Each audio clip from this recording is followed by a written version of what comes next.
दोस्तों नमस्कार।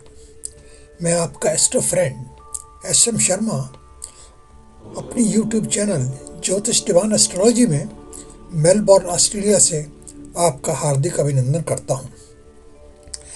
दोस्तों, आपने अक्सर सुना होगा मारक ग्रह के बारे में। मारक ग्रह कौन से होते हैं और क्या कर सकते हैं आपके जीवन में। आज की पोस्ट में हमने कुछ ऐसे ही ग्रहों, भावों और योगों के बारे में चर्चा करने का प्रयत्न किया है। चलिए आगे बढ़ते हैं और देखते हैं मारक ग्रह क्या होता है। दोस्तों, मारक ग्रह से जातक के जीवन की आयु का, मृत्यु तुल्य कष्टों के बारे में जानकारी प्राप्त की जाती है।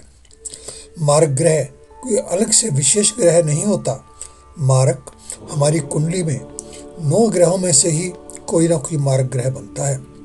और कैसे बनता है, जानिए इसी के बारे में। दोस्तों, आपकी कुंडली के दूसरे, छठे और सप्तम और अष्टम भावों के स्वामी ही अधिकतर मारक ग्रह बनते हैं। कभी कभी 12वें भाव का स्वामी या किसी अन्य भाव का स्वामी भी मारक बन सकता है।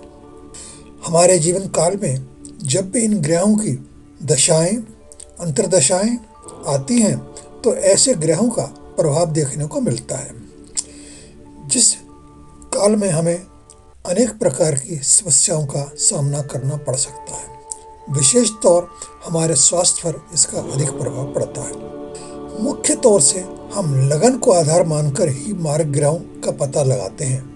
आइए हम देखते हैं कि विभिन्न लग्नों के अनुसार कौन से ग्रह मारक बन सकते हैं। सबसे पहले हम बात करते हैं मेष लगन के बारे में, जिसके स्वामी मंगल ग्रह होते हैं। दोस्तों, इस स्थिति में दूसरे और 7वें भाव के स्वामी शुक्र ग्रह को मारक माना जाता है, क्योंकि शुक्र और मंगल की आपस में शत्रुता है। इस लगन में बुध ग्रह आपके तीसरे और छठे भाव का स्वामी भी बनता है, तो बुध को भी मारक माना जा सकता है। नंबर 2 पे हम बात करते हैं वृषभ लगन की, जिसके स्वामी होते हैं शुक्र ग्रह। 7वें भाव का स्वामी मंगल बनता है, जो कि लगन के स्वामी शुक्र का प्रबल शत्रु बनता है, इसलिए मंगल को मारक माना जाएगा। इसके साथ ही अष्टम भाव का स्वामी बृहस्पति भी मारक ग्रह बन जाता है, क्योंकि अष्टम ग्रह का जीवन के अंत समय से अधिक संबंध माना जाता है। अब बात करते हैं नंबर 3 पे मिथुन लगन के लिए, जिसके स्वामी बुध ग्रह बनते हैं। दूसरे भाव का स्वामी चंद्रमा और छठे भाव का स्वामी मंगल दोनों ही मारक ग्रह माने जाएंगे, क्योंकि ये दोनों ही मिथुन लगन के लिए शत्रु माने जाते हैं। आगे बढ़ते हैं, बात करते हैं कर्क लगन के लिए, जिसके स्वामी चंद्रमा होते हैं। दोस्तों, शनि ग्रह 7वें और 8वें भाव का स्वामी बनेगा और परम मारक माना जाएगा। इस लगन के लिए तीसरे और 12वें भाव का स्वामी भी मारक या अशुभ श्रेणी में ही देखा जाएगा। सिंह लगन के लिए सिंह लगन के स्वामी सूर्य ग्रह को माना जाता है। इस स्थिति में छठे और 7वें भाव के स्वामी शनि ग्रह बनते हैं, जो कि सूर्य के शत्रु ही माने जाते हैं और इन्हें परम मारक माना जाएगा। नंबर 6 पे बात करते हैं कन्या लगन के लिए। कन्या लगन के स्वामी बुध होते हैं। मंगल ग्रह, जो कि तीसरे और 8वें भाव का स्वामी बनेगा, इसको मारक माना जाएगा। अब आगे बढ़ते हैं, बात करते हैं तुला लगन के बारे में।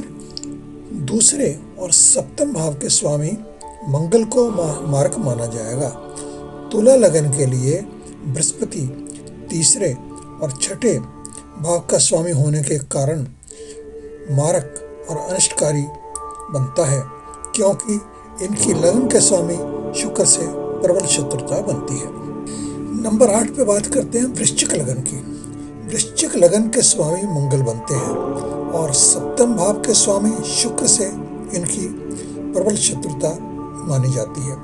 इस प्रकार से ये शत्रु ग्रह मारक बन जाता है। बुध ग्रह अष्टम भाव का स्वामी होने के कारण अच्छा फल नहीं देगा और इसे भी मारक ही माना जाएगा। नंबर 9 पे बात करते हैं धनु लगन के लिए। दूसरे और तीसरे स्थान का स्वामी शनि ग्रह मारक बन जाता है। शुक्र ग्रह छठे भाव का स्वामी होने के कारण मार्क बन सकता है। अब आगे बात करते हैं नंबर 10 पे मकर लगन के लिए। दोस्तों, चंद्रमा, मंगल और बृहस्पति तीनों ग्रह मार्क बन सकते हैं, क्योंकि ये मकर राशि के स्वामी शनि के शत्रु हैं। नंबर 11 पे बात करते हैं कुंभ लगन के बारे में। कुंभ लगन के स्वामी भी शनि ही बनते हैं। इस स्थिति में बृहस्पति, सूर्य और मंगल, इन तीनों में से कोई भी ग्रह मार्ग की भूमि निभा सकता है। अब अंतिम राशि मीन लगन वालों के लिए बात करते हैं। मीन लगन के लिए जिसके स्वामी बृहस्पति हैं, शुक्र ग्रह आपके तीसरे और अष्टम स्थान का स्वामी होने के कारण परम मार्क बनेगा, क्योंकि मीन लगन के स्वामी बृहस्पति की शुक्र ग्रह से परम शत्रुता मानी जाती है। तो ये था, मैंने 12 लग्नों के लिए आपको बताया था कि मार्ग ग्रह कौन कौन से बन सकते हैं। अब एक और आवश्यक विचार किया जाता है कि अगर मार्ग ग्रह नीच अवस्था में है या किसी अन्य पाप ग्रह की दृष्टि पड़ रही है या युति बन रही है, तो इस स्थिति में परिणाम और भी अधिक अनिष्टकारी बन सकते हैं। दोस्तों, सारे ग्रह अपनी दशा और अंतर्दशा के दौरान ही आपको अपना असर दिखाते हैं। अगर कुंडली के अनुसार आपके मारक ग्रहों की दशा चल रही है, तो किसी भी एक्सपर्ट एस्ट्रोलॉजर से पत्री का आकलन करवाकर पता लगा लेना चाहिए कि वर्तमान में कौन से ग्रहों की दशा चल रही है। अगर मारक ग्रह की दशा चल रही है तो आपको अवश्य ही अनुकूल उपाय कर लेने चाहिए। तो दोस्तों, ये थी कुछ जानकारी जो मैंने आपको दी है मारक ग्रहों के बारे में। आपको ये जानकारी कैसे लगी हमें अवश्य बताएं। अगर आपने अभी तक हमारी चैनल को सब्सक्राइब नहीं किया है तो कृपया अब अवश्य कर लें। लाइक का बटन भी दबाएं। अगर आप हमसे कोई ज्योतिष परामर्श लेना चाहते हैं तो आपका स्वागत है। आप कमेंट बॉक्स में अपना प्रश्न डाल सकते हैं। आप चाहें तो ईमेल और व्हाट्सएप द्वारा भी आप हम तक पहुंच सकते हैं। दोस्तों, आपका बहुत बहुत धन्यवाद। ओम नमः शिवाय।